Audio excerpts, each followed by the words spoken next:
বৃষ্টি পড়ে টাপুর টুপুর, নদে এলো বান। শিব ঠাকুরের বিয়ে হবে 3 কন্যা দান।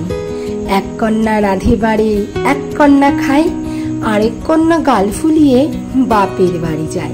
এই ছিল আমাদের বৃষ্টি দিনের ছোটবেলার ছড়া। বৃষ্টি আসলেই আমরা সব বান্ধবীরা মিলে মন আনন্দ করে জোরে জোরে চেঁচিয়ে চেঁচিয়ে এই গান করতাম।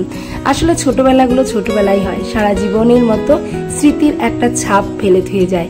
আর যে স্মৃতির ছাপ কিন্তু আমরা হাসি মুখে সারা জীবন বয়ে বেড়াতে রাজি আছি, কারণ ছোটবেলা কখনোই ভুলবার নয়। আর শৈশবকাল একবার চলে গেলে সেটা আর কখনোই ফিরে আসে না। সব থেকে স্মৃতিময়, সব থেকে সুখের কিন্তু এই শৈশবকাল। আজকে যোগা থেকে ফিরে আসার পর সকালটা বেশ এইরকমই ছিল। ঝমঝমিয়ে বৃষ্টি, সেই সঙ্গে ঝোড়ো হাওয়া। বৃষ্টি দেখলে ভিজতে ইচ্ছা করে, কিন্তু উপায় কি? যেই হারে প্রত্যেকের ঘরে ঠান্ডা জ্বর, এমনকি আমারও ঠান্ডা জ্বর, যেই কারণে আমি কিন্তু কালকে কোনো ব্লগ দিতে পারিনি। ঠান্ডা জ্বরের জন্য ভিডিও এডিটই করতে পারিনি। তো আজকে 2 দিনকার ভিডিও আজকে মিলে দিলাম। আশা করছি ভিডিওটি তোমাদের অনেক ভালো লাগবে। আর আমি দীপিকা, সবাইকে আমার নতুন ভিডিওতে তোমাদের অনেক ওয়েলকাম। তো আমার নয়, যোগা থেকে ফিরে আসলে না একটু খিদে পেয়ে যায়, তবে চট করে খেতে পারি না। বাড়িতে গোপাল আছে, গোপালের সেবা দিয়ে ঘুম থেকে তুলে ওনাকে, আর আজকে স্নান করছি না। আমি খেয়াল করে দেখছি যে সকালে স্নান করলে ঠান্ডাটা লেগে যাচ্ছে, তো এখন আর স্নান করছি না। ওই সকালে বাসি কাপড়, গা কাপড় ছেড়ে গা হাত পা ধুয়ে গোপালকে ঘুম থেকে জাগিয়ে তারপর কিন্তু আমি ওই দুপুরবেলা নিত্য সেবাটা দিয়ে থাকি। তো যাই হোক, আমার জন্য একটুখানি দুধ আর কয়েকটা পার্লেজি বিস্কুট নিয়ে নিয়েছিলাম।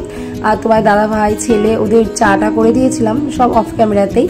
আর এখন ডালটাকেও ধুয়ে রাখলাম, মুসুর ডাল রান্না করব। আর একটু দেখো আমলা জুস, পাশের বাড়ি দাদাভাই এসেছে, ওনার ছেলের বিয়ে, তো সেই হিসাবেই আর কি কথাবার্তা বলছিল। তো দাদাভাই জিজ্ঞেস করছিল এটা কি খাও, তো আমি বলছি এটা আমলা জুস, তুমিও খাবে, দেখবে পেটের অনেক ধরনের সমস্যা আর কি ভালো হয়ে যাবে, ঠিক হয়ে যাবে, অনেক ধরনের সমস্যার থেকে দূরে থাকা যাবে। তো যাই হোক, আমলা জুসটা প্রত্যেক দিনে একটা নিয়মিত অভ্যাস, যেটা না খেলেও গরম জল আমাকে খেতেই হবে, এরকম একটা ব্যাপার আর কি।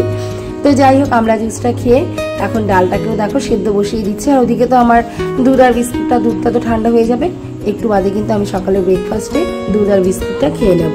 আমরা ঘরের মহিলারা কিন্তু সকলের খেয়াল রাখতে রাখতে নিজেদের খেয়ালটা রাখাই হয়ে ওঠে না।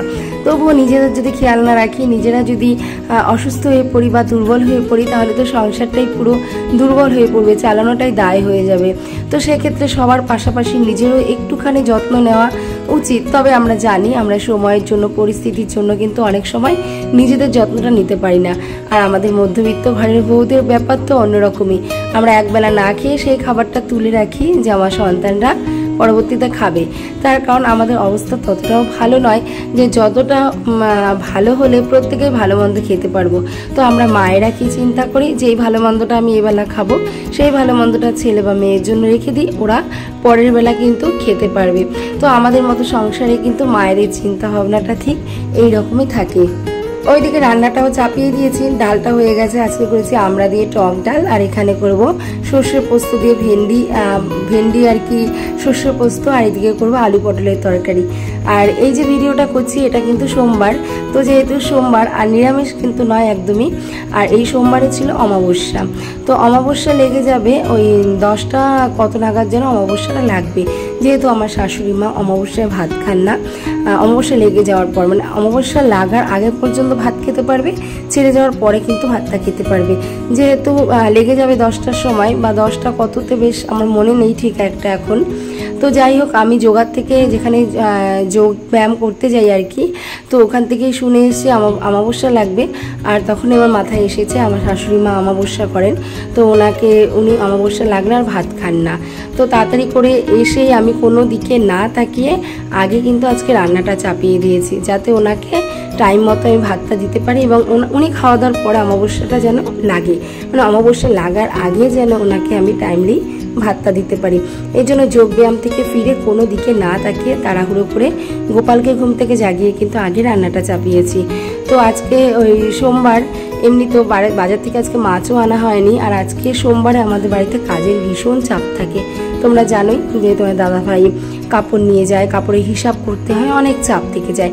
তো সোমবারটা যত তাড়াহুড়া করে রান্নাটা হয় আমারই কিন্তু ভালো। ওই মাছ মাংসের আশায় থাকলে অনেকটা বেলা হয়ে যায়, পরে আমার সমস্ত কাজে লেট হয়ে যায়, না পারি একটু বিশ্রাম নিতে, না পারি অন্যান্য একটু কাজকর্ম করতে। তো এই কারণে আজকে তাড়াতাড়ি করে ঘরে যাচ্ছিলো, তাই ভাতটা রান্না করে ফেলেছি। ভাত করেছি গরম গরম, ডাল, এখানে আলু পটলের তরকারি, আর করেছি এই যে ভেন্ডি দিয়ে সর্ষে ভাপা। তো আলু পটলের তরকারিটা করতে করতে আমার কিন্তু সর্ষে ভাপাটা হয়ে গেছে, তো ওটাকে ভালো করে নামিয়েও নিলাম। আর ভেন্ডি সর্ষে ভাপা আমার আর অন্বেষার কিন্তু ভীষণই প্রিয় একটা খাবার। আর আজকে যেহেতু ডাল হয়েছে, ভেন্ডি চচ্চড়ি হয়েছে, আর এই পটল আলুর তরকারি না কেউই খায় না, শুধু আমি আর অন্বেষা। তো দুজনের জন্য এই জন্য বেশি ঝোল করিনি, একটু গামাখো ঝোল কিন্তু আমি রান্না করেছি। তোমার দাদা ভাই, তবে আমার শাশুড়ি মা, ওরা না পটলের তরকারি কেউ ভালোবাসে না, কিন্তু আমি আর অন্বেষা কিন্তু ভীষণ পরিমাণে পটলের তরকারি ভালোবাসি।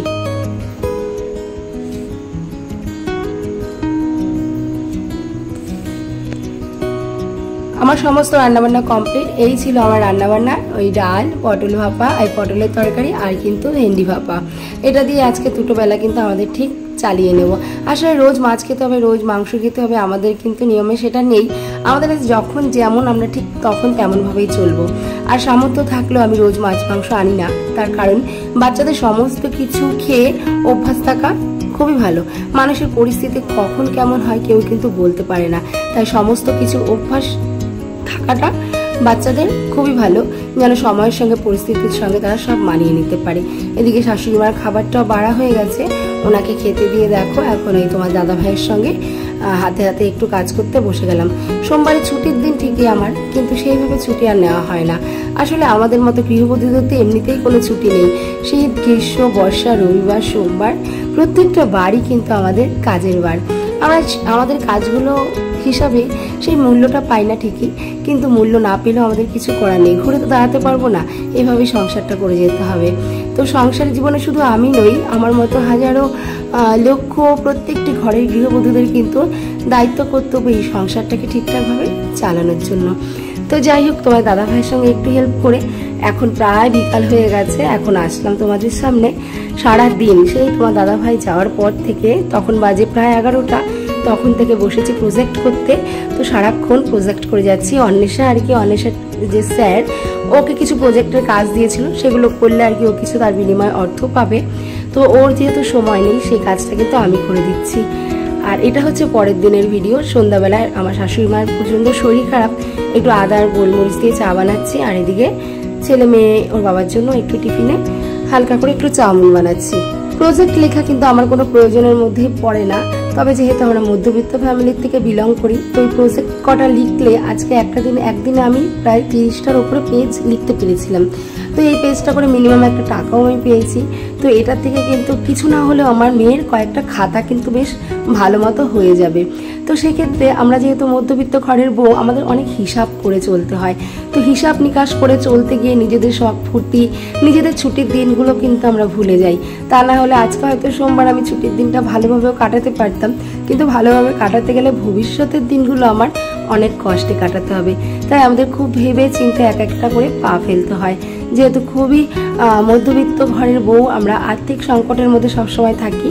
তো এইভাবে একটু পরিশ্রম হলেও ছেলে মেয়েকে মানুষ করতে গিয়ে পরিশ্রমকে পরিশ্রম বলে মনে করি না, নিজেদের পুরো জীবনটাই ত্যাগ করে দিই ছেলে মেয়ের ভবিষ্যৎ গড়ার কাজে। তো এইভাবেই কিন্তু আমরা ছেলে মেয়েকে ঠিকঠাকভাবে মানুষ করার চেষ্টা করছি। চাউমিনটাও কমপ্লিট হয়ে গেছে সবার জন্য বেড়ে। আর কালকে যেহেতু খুব জ্বর ছিল, খুব জ্বর বলতে মোটামুটি ওই ঠান্ডা আর ভেতরে ভেতরে জ্বর অনুভব করছিলাম, আর গা হাত পা প্রচণ্ড ব্যথা, বিছানার থেকে উঠতেই পারছিলাম না। ওই প্রজেক্টগুলো খুব কষ্ট করে লিখেছিলাম, লেখার পর কোনো রকম একটু কিছু মানে রান্না খাওয়া দাওয়ার জোগাড় করে ওই যে শুয়েছি, সেই শোয়ার থেকে ঘুম থেকে সকালে উঠতেই পারছিলাম না। তোমার দাদাভাই ওষুধ এনে দিল, খেয়ে তারপরে উঠেছি। আর তারপরে যে জামা কাপড়গুলো ছিল সেগুলো সন্ধ্যাবেলা ভাঁজ করে নিলাম। ছেলেমেয়েরা টিফিন করলো, এদিকে দেখো এখন রাত্রিবেলার খাবার দাবার রান্না করছি। ওদিকে কিন্তু আমার মেশিনটা সমানভাবেই চলে যাচ্ছে, কাজ কিন্তু করছি। শরীর খারাপ বলে কিন্তু কোনো কাজই থেমে নেই, প্রত্যেকটা কাজই কিন্তু অসুস্থ শরীর নিয়ে করে যাচ্ছি। ওই যে বললাম মধ্যবিত্ত ফ্যামিলির বউ আমরা, ছেলে মেয়েকে মানুষ করতে গেলে নিজেদের শরীর অসুস্থতার কথা চিন্তা করলে হবে না, সব কিছুকে উপেক্ষা করেই আমাদের এগিয়ে যেতে হবে ছেলে মেয়ের ভালো একটা ভবিষ্যৎ তৈরি করার জন্য। তারা যেন ভবিষ্যতে ভালো একটা ভবিষ্যৎ দেখতে পারে, ঠিক তার জন্যই। রাতে রান্নাবান্না কমপ্লিট করে এখন দেখো ভালো করে রান্নাঘরে গ্যাসটাকেও মুছে নিলাম। শুধুমাত্র বাসনগুলো ধোয়া হয় না, সেগুলো এক জায়গায় জড়ো করে রেখে দিই, সেটা সকালবেলায় ধুই। কারণ ওই সারাদিন মেশিন চালিয়ে ওঠার পর আর মনে হয় না যে বাসনপত্র ধুই। তো আজকে রাতেবেলা রান্নাবান্নায় শুধু রুটি বানিয়েছিলাম, সেই সঙ্গে একটু দুধ জাল দিয়েছিলাম। ঘরে ছিল একটু মিষ্টি আর আম, এখন তো আম সবার ঘরে ঘরে, আর ছিল একটু চুনো মাছের চচ্চড়ি। তো এটা দিয়েই কমপ্লিট করব এখন। টাটা, গুড নাইট, সবাই ভালো থেকো।